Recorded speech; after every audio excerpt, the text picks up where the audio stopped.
Assalamualaikum warahmatullahi wabarakatuh. Perkenalkan, nama saya Dede Indasari, biasa dipanggil Indah, NPM 234111026. Saya dari Prodi Manajemen kelas 23C. Di sini saya akan menyampaikan tentang apa itu etika bisnis dan informasi selengkapnya. Simak video selanjutnya. Apa itu etika bisnis? Etika bisnis terdiri dari prinsip, nilai, dan standar yang menjadi pedoman perilaku di dalam dunia bisnis. Argumen yang mendukung etika bisnis: etika berlaku pada semua aktivitas manusia. Bisnis tidak dapat bertahan tanpa etika. Etika konsisten dengan mencari keuntungan. Penelitian menunjukkan bahwa etika tidak mengurangi keuntungan dan tampaknya berkontribusi terhadap keuntungan. Pelanggan, karyawan, dan orang-orang pada umumnya peduli terhadap etika. Etika manajerial. Etika manajerial standar perilaku yang memadu manajer, individu dalam pekerjaan mereka dengan karyawan dan pelanggan, pesaing, pemegang saham, pemasok, dealer, dan serikat pekerja. Pemangku kepentingan dan etika. Pemangku kepentingan etika adalah seseorang atau organisasi yang mempunyai kepentingan langsung atau tidak langsung dalam suatu organisasi karena dapat mempengaruhi atau dipengaruhi oleh tindakan, tujuan, dan kebijakan organisasi. Pemangku kepentingan utama ini meliputi pelanggan, direktur, karyawan, pemegang saham, pemasok, dan lain-lain. Jenis pemangku kepentingan perusahaan yaitu perusahaan antara lain pemegang saham, karyawan, manajer, pelanggan, masyarakat dan negara bangsa, pemasok, dan distributor. Pemangku kepentingan dan etika itu pemegang saham ingin memastikan bahwa manajer berperilaku etis dan tidak mempertaruhkan modal investor dengan melakukan tindakan yang dapat merugikan reputasi perusahaan, yaitu ingin memaksimalkan laba atas investasi mereka. Pemangku kepentingan dan etika yang kedua yaitu manajer, bertanggung jawab untuk menggunakan modal keuangan dan sumber daya manusia perusahaan untuk meningkatkan kinerjanya, berhak mengharapkan imbal hasil atau imbalan baik dengan menginvestasikan sumber daya manusianya untuk meningkatkan kinerja suatu perusahaan. Sering-seringlah mengelola berbagai kepentingan. Yang permasalahannya adalah di banyak perusahaan, para manajer yang korup tidak fokus pada peningkatan modal perusahaan dan kekayaan pemegang saham, namun pada memaksimalkan modal dan kekayaan pribadi mereka. Yang ketiga adalah karyawan, berharap untuk menerima imbalan yang konsisten dengan kinerja mereka. Perusahaan dapat bertindak secara etis terhadap karyawannya dengan menciptakan struktur kerja yang secara adil dan berhak memberikan penghargaan kepada karyawan dan kontribusinya. Yang keempat, pemasok. Pemasok berharap dibayar secara adil dan segera atas masukan mereka. Yang kelima, distributor. Distributor mengharapkan untuk menerima produk berkualitas dengan harga yang disepakati. Keenam adalah pelanggan, pemangku kepentingan yang paling kritis. Perusahaan harus berupaya menciptakan pelanggan setia dan menarik pelanggan baru. Sumber etika bisnis yaitu etika masyarakat, etika individu, etika organisasi, dan etika kerja. Sumber etika yang pertama adalah etika masyarakat. Etika masyarakat itu standar yang mengarahkan bagaimana anggota masyarakat harus berurusan satu sama lain dalam hal-hal yang melibatkan isu-isu seperti keadilan dan hak-hak individu. Orang berperilaku etis karena mempunyai nilai, keyakinan, dan norma tertentu. Yang kedua, etika kerja.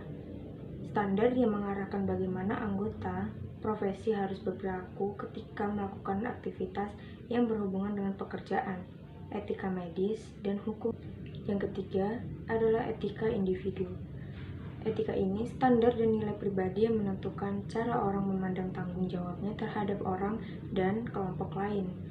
Bagaimana mereka harus bertindak dalam situasi ketika mereka kepentingan diri sendiri terancam. Yang keempat, etika organisasi. Memandu praktik dan keyakinan yang digunakan perusahaan tertentu dan manajernya dalam memandang tanggung jawab mereka terhadap pemangku kepentingan. Manajer puncak memainkan peran penting dalam menentukan etika perusahaan. Praktik perusahaan dan etika bisnis. Perusahaan dapat mendorong perilaku etis dalam beberapa cara. Ini termasuk 1. Mengadopsi kode etik tertulis. Yang kedua, mempunyai dukungan manajemen puncak yang etis. 3. Membanggakan program etika. 4. Membangun hotline etis untuk melaporkan dan mendiskusikan perilaku dan aktivitas yang tidak etis. Dan yang terakhir, kode etik. Kode etik merupakan dokumen tertulis yang secara jelas menyatakan perilaku yang dapat diterima dan tidak dapat diterima oleh seluruh karyawan dalam organisasi. Mewakili identifikasi dan penjelasan tentang apa yang dianggap perusahaan sebagai perilaku yang dapat diterima. Pegawai yang bekerja berdasarkan kode etik mempunyai standar yang dengannya mereka dapat menilai diri mereka sendiri, perilaku, dan orang lain dalam berorganisasi. Di seluruh dunia, karyawan McDonald's mengikuti kode etik standar. Kode etik, faktor-faktor yang mempengaruhi pengembangan, yaitu adalah faktor sosial, faktor pribadi, faktor organisasi, dan faktor pekerja. Mengapa kode etika bisnis? Kode etika bisnis membantu menentukan perilaku yang dapat diterima di tempat kerja. Kode yang diterima oleh karyawan umumnya mengedepankan standar tinggi, baik di bidang manufaktur, keuangan, layanan pelanggan, atau bidang fungsional lainnya di perusahaan. Karyawan yang bekerja di bawah kode memiliki tolok ukur yang dapat digunakan untuk menilai perilaku mereka sendiri dan perilaku orang lain dalam organisasi. Manfaat kode etik yaitu meningkatkan reputasi, membangun kepercayaan internal dan eksternal, meningkatkan kesadaran akan masalah etika, memandu pengambilan keputusan, mengurangi risiko etika, perilaku yang meragukan berkurang, hubungan karyawan membaik, posisi kompetitif meningkat. Kode informal dan formal. Kebanyakan usaha kecil tidak memiliki kode etika tertulis yang formal. Karyawan memahami kode informal dengan mengamati bagaimana manajemen bertindak dalam situasi tempat kerja, seperti bagaimana pelanggan diperlakukan. Kode informal merupakan dokumen tertulis yang menguraikan perilaku yang diharapkan di tempat kerja. Kode etik formal biasanya mencakup hukuman bagi pelanggaran kode etik. Misalnya, etika tertulis mengenai keuangan perusahaan dapat mencakup klaim bahwa semua undang-undang berpajakan yang berlaku mengenai bisnis dipatuhi. Kode etika dan pemangku kepentingan. Kode memungkinkan perusahaan untuk menyatakan visi etisnya kepada seluruh pemangku kepentingan. Perusahaan harus mempertimbangkan 4 nilai etika ketika mengembangkan kode etik: integritas, keadilan, kecakapan, dan kegunaan. Langkah-langkah kode etik yang efektif yaitu: langkah pertama, buatlah daftar semua standar yang menurut Anda harus diterapkan oleh perusahaan Anda. Tuliskan di selembar kertas ini harus mencakup nilai-nilai umum perusahaan, manajer, dan pekerja. Cara-cara yang dilakukan perusahaan untuk membantu kelanjutan pendidikan karyawan, dan bagaimana bisnis mematuhi semua undang-undang dan melaporkan semua masalah hukum. Langkah kedua, sesuaikan kode etik Anda dengan bisnis Anda. Sertakan contoh dari perusahaan Anda ke dalam kode. Jika misalnya Anda menggunakan kode etik dari bisnis lain di industri Anda, tulis ulang kode tersebut sehingga memiliki makna dan oleh karena itu bermanfaat bagi tujuan Anda. Yang ketiga, melibatkan karyawan dalam pembuatan kode etik bisnis. Setiap karyawan memiliki wawasan tentang operasi dan tantangan sehari-hari. Jika misalnya suatu departemen mengalami rasa percaya diri yang rendah karena kondisi kantor minus, bantulah karyawan menemukan cara produktif untuk mengembangkan budaya saling percaya dan hormat. Yang keempat, tuliskan kode etik. Kode etik harus tepat sasaran dan mudah dibaca. Hal ini harus bernuansa positif dan fokus pada peningkatan kehidupan direktur bisnis, karyawan, dan pelanggan. Kode etik McDonald's. Di seluruh dunia, karyawan McDonald's mengikuti kode etik standar dengan waralaba. Di seluruh dunia, McDonald's telah mengembangkan standar perilaku seragam yang berlaku bagi seluruh karyawan. Hal ini mengharuskan karyawan setelah dipekerjakan untuk mendatangi salinan ekspektasi perilaku etis ini, yang menegaskan bahwa karyawan tersebut memahaminya dan setuju untuk menerapkannya.